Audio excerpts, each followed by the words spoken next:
Parang blockbuster sa pelikula, ang pila ng mga customers sa pagbubukas ng ikalawang branch ng JT's Manukan Grill na pinangungunahan ng may-ari at veteran actor na si Mr. Joel Torre. Ayon sa Taste Atlas, number 1 ang chicken inasal sa top 100 Filipino dishes at number 3 sa best chicken dishes sa buong mundo. Sa ngayon, marami talagang gustong magkaroon ng inasal. Nalagpasan na nga natin yung adobo. The adobo before was the number 1 food in the Philippines.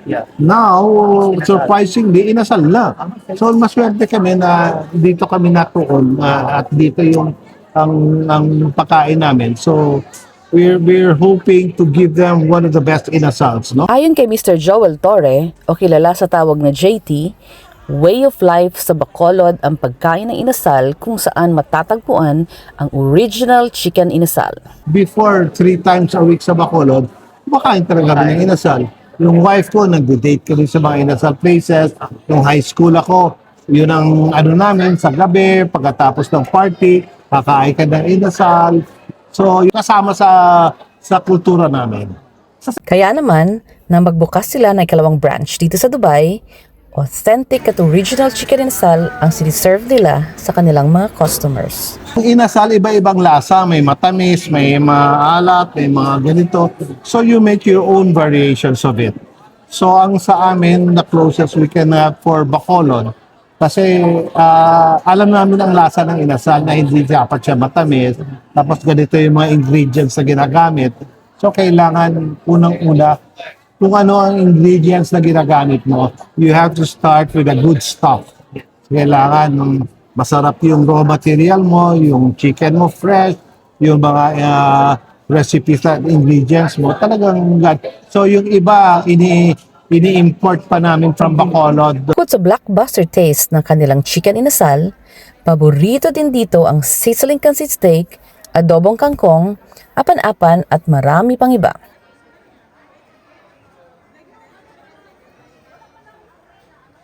We're not the best inasal, mind you. Ang daming masasarap na inasal. But we're very happy to be considered as one of the best inasal places in the Philippines, sa bayan natin. Ito lang namin nalaman nung nagbukas kami sa Singapore, kami pala yung unang inasal chain na nagbukas sa ibang bansa, sa Singapore at saka ngayon dito. Sa ngayon, nasa 42 na ang branches ng JT's Manukan Grill at nakipag-partner sila sa United Nations World Food Program para makatulong sa mga kababayan. We came up with JT's Meals for the Kids na sa bawat inasal na bibili nyo na pag kumakain kayo, portion of that money goes to the JT's Meals for the Kids where we feed school children sa mga far-flung places sa Pilipinas, sa BARM, sa Bangsamoro region, sa Isabela, sa mga taong medyo food insecure. So, kumain ka na, napagpakain ka pa ng ibang bata. So, you're feeding a future, you're feeding hope. Sabi nga nila, give a man a fish, you feed him for a day. Teach a man how to fish. You feed him for a lifetime. So we're helping out in the education of school children. Matatagpuan ang second branch ng JT's Manukan Grill sa food court ng Lulu Hypermarket, Barsha sa Dubai.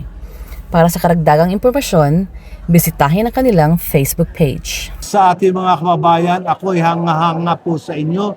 Binibigay niyo ang lahat para sa inyong pamilya. Sana ipagpatuloy nyo yan at saka kung may time kayo na makaipon kayo, I will encourage you na magnegosyo rin kayo kahit maliit para mapalapit kayo sa ating pamilya. Para sa Pinoy News Channel, Lot Tan, Dubai.